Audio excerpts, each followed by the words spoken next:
Pour apprendre à utiliser le stylo dans Scratch, je vais d'abord choisir un lutin en forme de crayon. Je vais utiliser les coordonnées X et Y pour définir la place de mes lutins dans le cadre. X correspond à tous les numéros qui se trouvent dans mon cadre à gauche, entre -240 et 240, sur l'axe horizontal, et Y correspond à tous les points qui se trouvent sur l'axe vertical entre 180 et -180. Dans la zone de dessin, je peux choisir de définir le centre du costume en cliquant sur l'icône en forme de croix.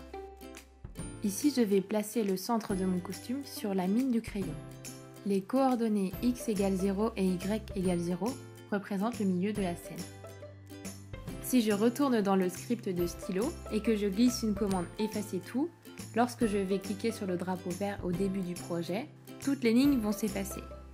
La commande stylo en position d'écriture fait que le lutin va dessiner quand il va bouger. Si je veux que mon crayon écrive vers la droite, je vais lui dire de glisser en une seconde à X égale 120. Il va se déplacer vers la droite.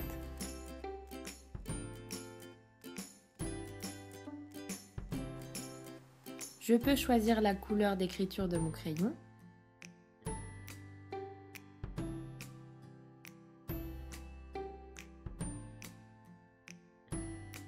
Dans Scratch et en programmation en général, la couleur est définie par un numéro.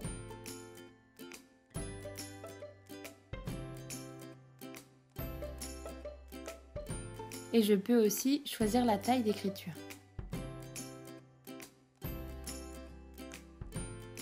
Si je veux que mon crayon arrête d'écrire, je vais utiliser la commande « Relever le stylo ». Pour que mon crayon se déplace de haut en bas, je vais jouer sur l'axe des Y. Donc, je peux placer une commande qui s'appelle « Glisser en une seconde de X égale 120 à Y égale -90 » par exemple.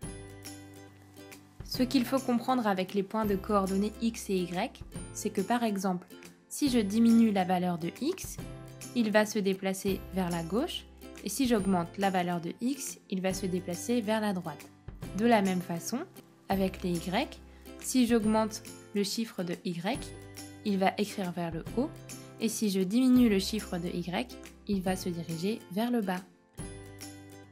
Je peux facilement faire tracer un rond parfait à mon crayon, et pour cela, j'utilise une commande tourner dans Mouvement, et je peux également y greffer une boucle répétée jusqu'à temps que le cercle se forme complètement.